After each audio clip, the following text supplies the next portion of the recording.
Joints of the lower limb. We will discuss the second part of the joints of the lower limb. We will start with the ankle joint, or we call it talocrural joint. This joint is synovial modified hinge. The articulating bones are the superior surface of the talus, inferior surface of the tibia, and the articular facet of the fibula. The weight-bearing surfaces are the upper trochlear surface or the upper trochlear facet of the talus and the inferior facet of the tibia. What about the lateral malleolus and medial malleolus? Lateral malleolus and medial malleolus, they are stabilizing factors which grip the sides of the tibia. The capsule is attached to the articular margins of the three bones, the talus, the fibula, and the tibia.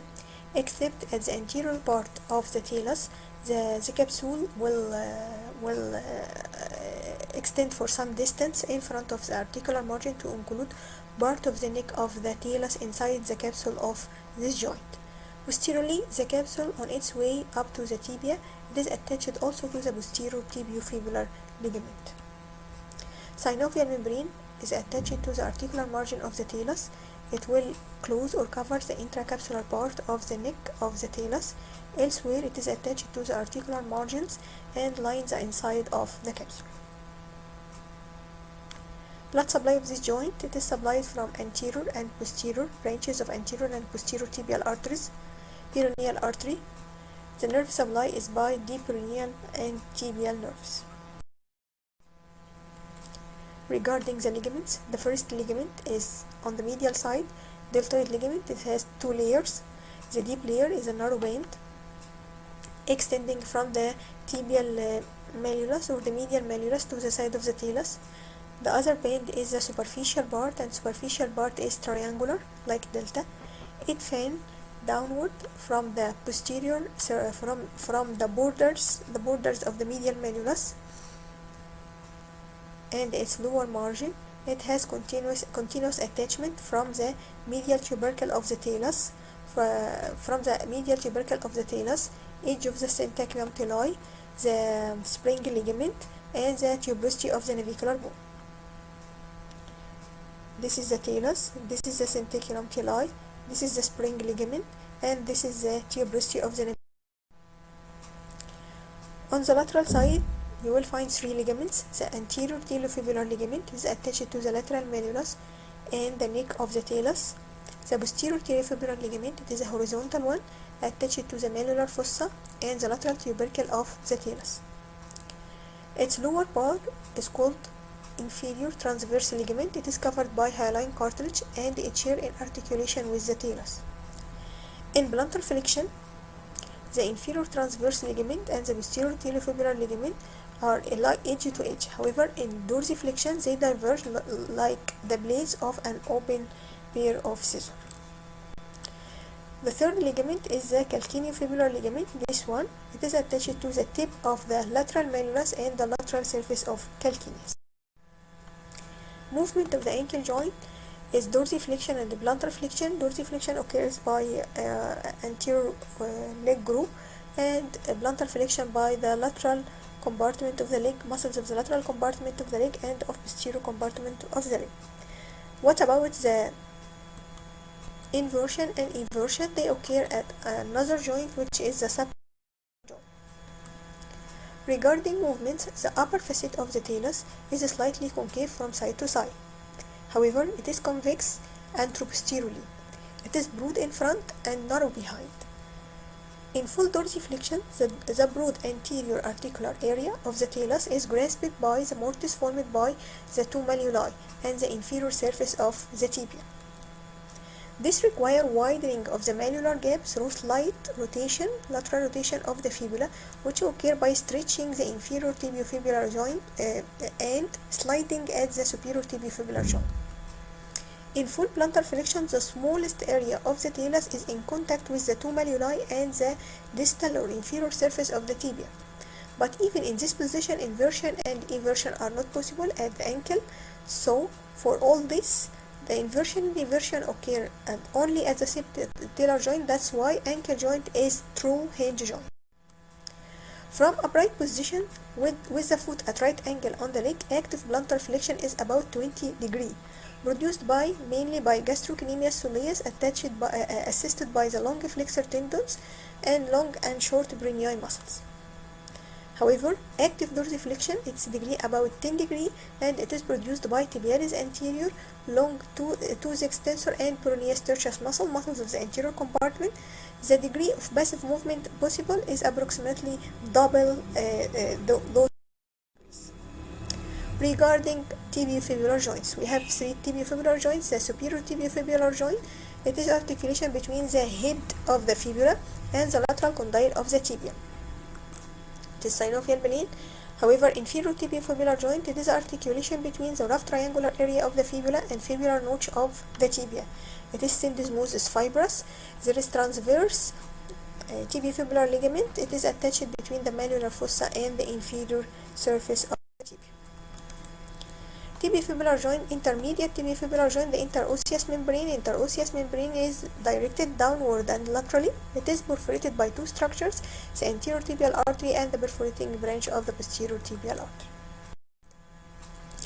Regarding tarsal joints, there is talocalcanean joint. It is a joint between the upper surface of the calcaneus and the under surface of the talus. It is in this region.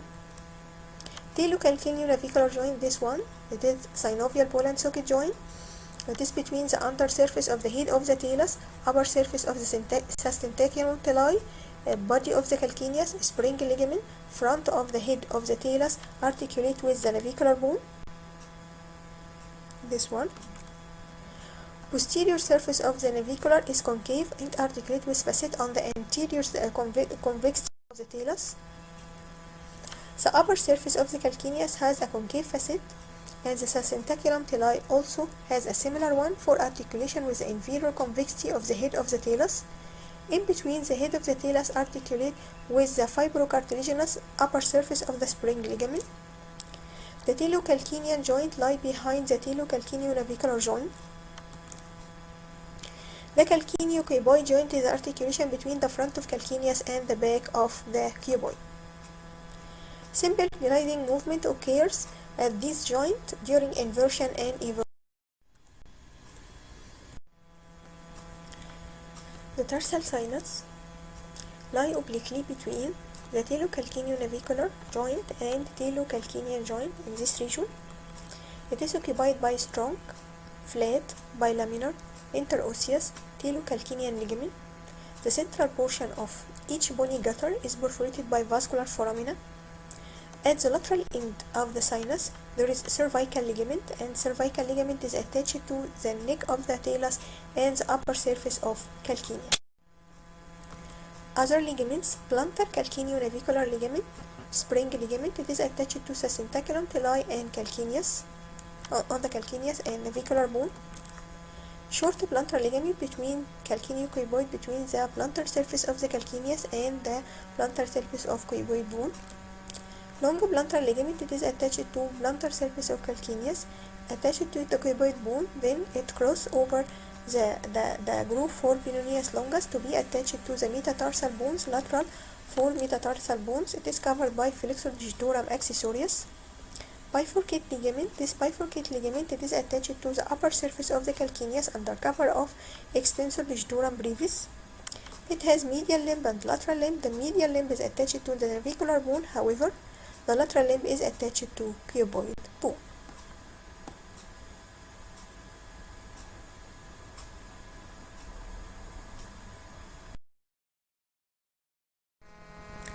Arches of the foot.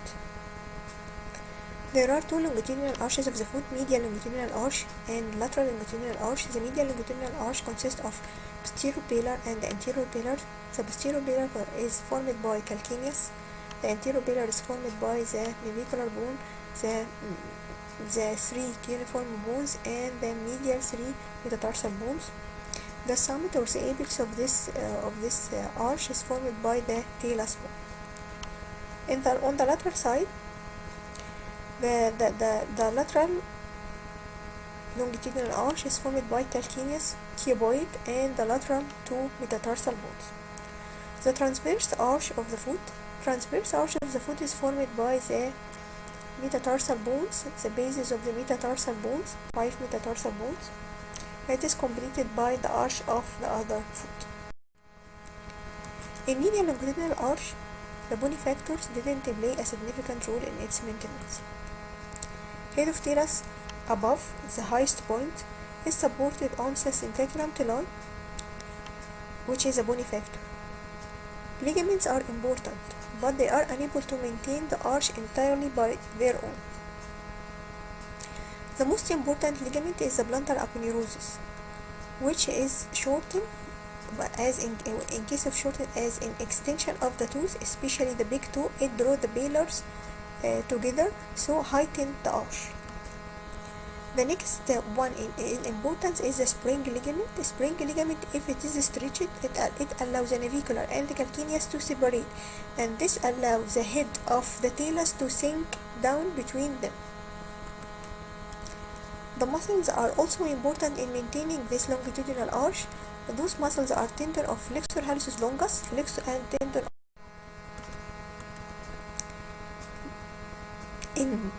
for medial longitudinal arch. In case of short periods of standing, the weight is borne back on the heel of the joint, and the pads of the toes are not pressed on the ground. The ligaments in this case support this arch. When the standing is prolonged, actually the ligaments tire and relieve by pressing the pads of the toes on the ground. The short muscles in the first layer, the abductor hallucis and the flexor digitorum brevis, assist in maintaining the arch. The tendons of tibialis anterior and peroneus longus are inserted into the same two bones, the base of the first metatarsal bone, and the medial craniform bone, but they exert opposite effect on the arch. Tendon of peroneus longus lowers the medial side of the arch. This could be seen in cases of flat foot or in case of peroneal spasm in children. On the other hand, tibialis anterior and also tibialis posterior raise the medial border from the ground. Lateral longitudinal arch. The ligaments actually play a more important role in the maintenance of this arch than the medial longitudinal arch. The plantar aponeurosis in its lateral part and the plantar ligament act as boost range beneath the arch.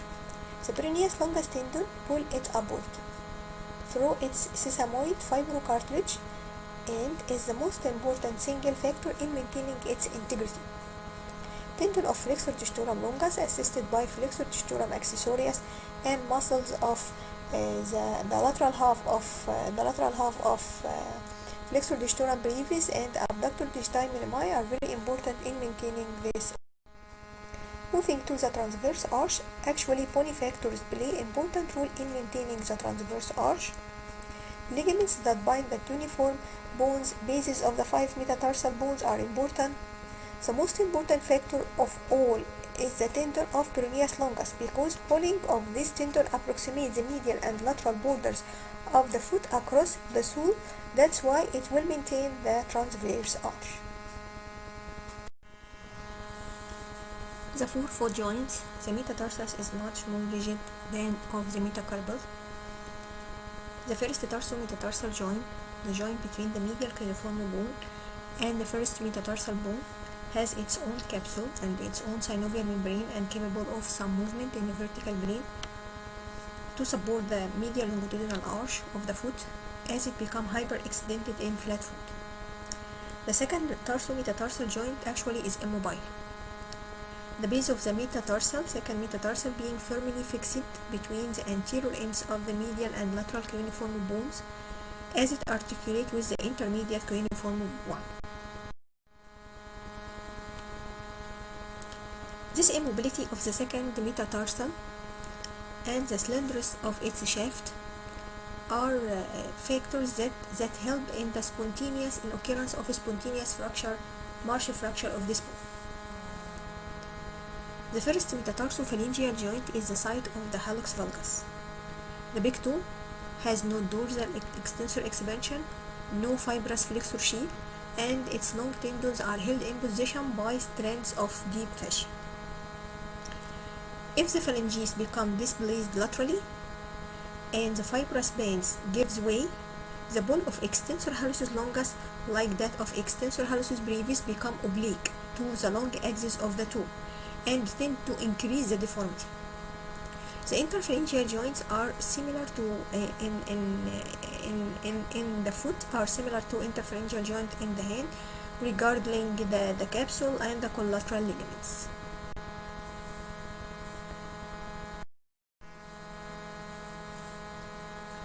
Now we are moving to the propulsive and short absorbing mechanism of the foot. The propulsive member by plantar flexion of the soleus and gastrocnemius, enhanced by the arching of the foot and deflection of the toes. Tendocalcaneus plantar flex, a mobile, not a rigid foot. The four phases of walking are heel strike, support, stance phase or weight bearing phase, toe off, pushing off, and swing phase. The weight of the foot is taken successively on the heel, on the lateral border, on the ball of the foot, and the last part to leave the ground is the anterior pillar of the medial longitudinal arch and the medial 3 digits. In running, the heel remain off the ground. The toes and the forefoot take the thrust of the weight, but the take-off point is still also the anterior pillar of the medial longitudinal arch. At the moment of heel strike, the extensors of the foot and toe contract and then gradually relax to prevent the toe from slapping on the ground. While the heel is rising from the ground, the medial toes are gradually extended. The extended toes elongate the flexor hallucis longus and the flexor digitorum longus muscle and thus increase the force of their subsequent contraction.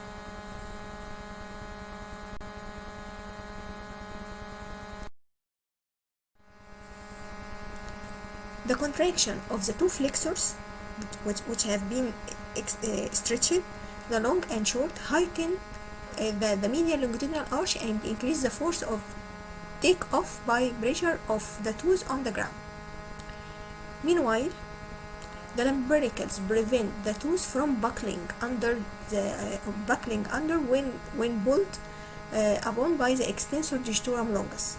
Contraction of the long flexors also aids the plantar flexion at the ankle joint.